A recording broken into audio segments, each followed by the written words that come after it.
To download the program, at first we need to set up star program installation, and then after we have to open the star program software.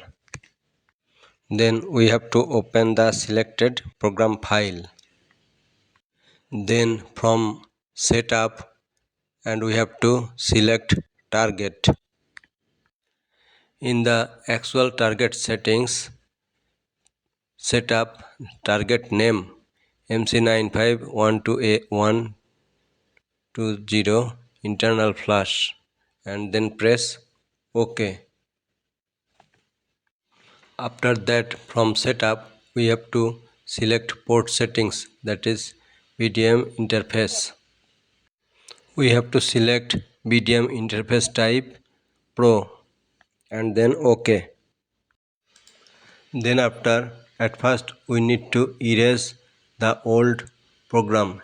Again, from target we have to open the new program that is need to download, and after that from target we have to input verify the program, and again from target we have to run the program.